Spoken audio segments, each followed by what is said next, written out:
قال إني ذاهب إلى ربي سيهدين رب هب لي من الصالحين فبشرناه بغلام حليم فلما بلغ معه السعي قال يا بني إني أرى في المنام أني أذبحك فانظر ماذا ترى قال يا أبت افعل ما تؤمر ستجدني إن شاء الله من الصابرين فلما أسلما وتله للجبين فناديناه أن يا إبراهيم قد صدقت الرؤيا إنا كذلك نجزي المحسنين إن هذا لهو البلاء المبين وفديناه بذبح عظيم وتركنا عليه في الآخرين سلام على إبراهيم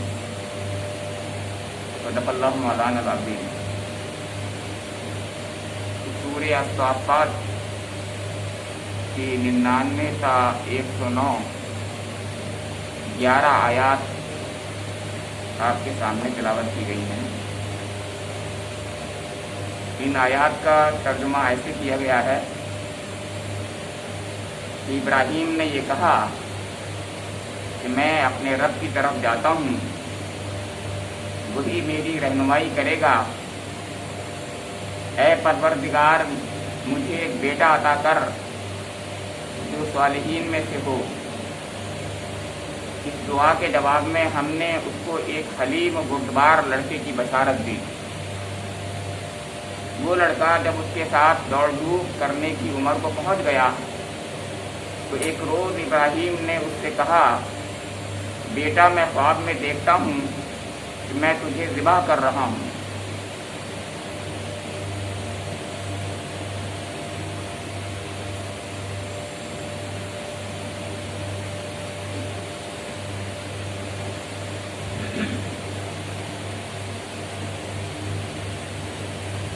اب تو بتا تیرا کیا خیال ہے؟ اس نے کہا اچھا، اس نے کہا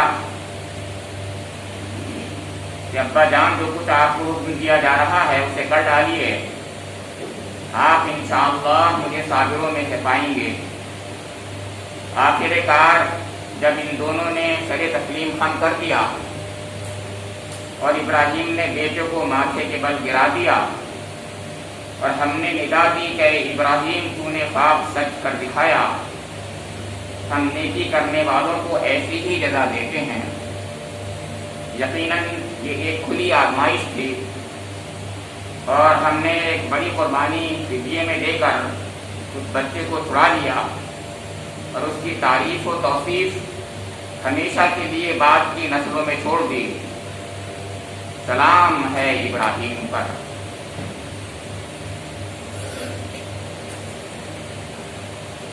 ماہ ذو الحجہ اور اس کا پہلا عشرہ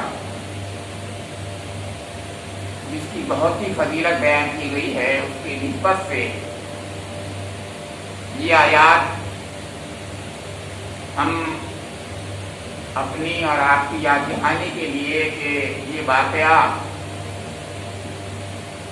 یا یوں کہیے گا کہ یہ پوری کی پوری سنت ابراہیمی کس واقعے پر مبنی ہے، قرآن پاک کی ان آیات کو آپ کے سامنے رکھ رہا ہوں میں۔ اس سے پتہ چلتا ہے کہ یہ قربانی محض حاجیوں کے لیے نہیں ہوتی ہے، یا آج کل کچھ لوگوں نے ایسا کہہ دیا ہے، کہہ رہے ہیں۔ یہ وہ لوگ ہیں جو باقاعدہ قرآن اور قرآن پاک کو پڑھ کر سمجھتے ہیں کہ ہم اہل قرآن ہیں، اہل قرآن ہیں۔ انہوں نے بلکہ ایک فرقہ بنا لیا ہے تو قرآن کا، جو غلط ہے۔ اور آج بھی بہت لوگ ایسے ہیں جو ایسا کہتے ہیں۔ یہ تو وہ لوگ ہیں جو قرآن پاک پڑھ کر کہتے ہیں، اور باقی لوگ تو آپ کو معلوم ہی ہے کہ قربانی کرنے سے تو کوئی فائدہ ہے نہیں، اور اس سے تو یہی ہے غریبوں کو دے دیجیے آپ، اور اللہ تعالیٰ کوئی چاہتا ہے کہ جانور کا کسی کا جو خون کیا جائے، ذبح کیا جائے۔ یہ تمام باتیں، ایک دو باتیں نہیں، 50 باتیں آپ نے دیکھا گشت کرتی رہتی ہیں، ہر سال سامنے آتی ہیں۔ صرف یاد دہانی کے لیے یہ واقعہ آپ کے سامنے رکھا جا رہا ہے، اور چند باتیں آپ کے سامنے عرض کی جائیں گی انشاءاللہ۔ جیسا کہ ہم سبھی جانتے ہیں کہ یہ حضرت ابراہیم علیہ السلام کی سنت ہے. ایک بار صحابہ کرام رضوان اللہ تعالی علیہم اجمعین نے حضور نبی اکرم سے پوچھا کہ ما هذه الاضاحی یا رسول اللہ، کہ یہ قربانیاں کیا ہیں اللہ کے رسول؟ حضور نے فرمایا سنت و ابیکم ابراہیم، تمہارے باپ ابراہیم کی سنت. انہوں نے کہا قالوا فما لنا فیہا یا رسول اللہ، ہمارے لیے اس میں کیا ہے؟ تو انہوں نے کہا کہ بکل شعرۃ حسنہ، ہر بال کے بدلے میں ایک نیکی. تو یہ تو حضور نبی اکرم نے بتایا کہ آپ کے باپ، ان سے کہا صحابہ کرام سے، کیونکہ صحابہ کرام جو ہیں خاص طور سے بنی اسماعیل میں سے تھے، قریش تھے، سب عرب کے لوگ تھے، سب ابراہیم علیہ السلام کے اولاد ہی میں تھے. وہاں پر مکے کے خاص طور سے رہنے والے جہاں پر آپ نے بات فرمائی، تو ان کے تو باپ تھے ہی، وہ جب تھے ہی حضرت ابراہیم علیہ السلام، ان کی سنت. ایک بات اور عرض کر دوں کہ یہ جو اسلام ہے یہ ملت ابراہیم ہی ہے، ملت ابراہیم ہی نہیں، حضرت ابراہیم ہی کا طریقہ ہے.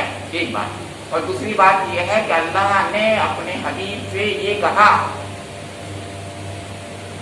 ثم اوحینا الیک ان اتبع ملت ابراہیم حنیفا.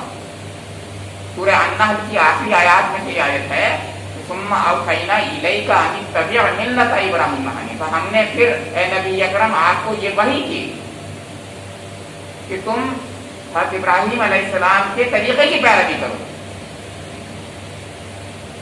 تو سوچیے اس کا مطلب یہ ہے کہ حضرت ابراہیم علیہ السلام کے طریقے کی پیروی تو ہے، عین اسلام ہے. اور کیسا عین اسلام ہے یہ اس سے پتہ چلے گا تھوڑا سے.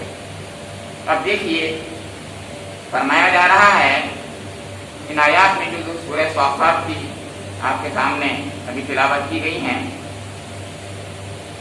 کہ قال انی ذاہب الی ربی سیہدین.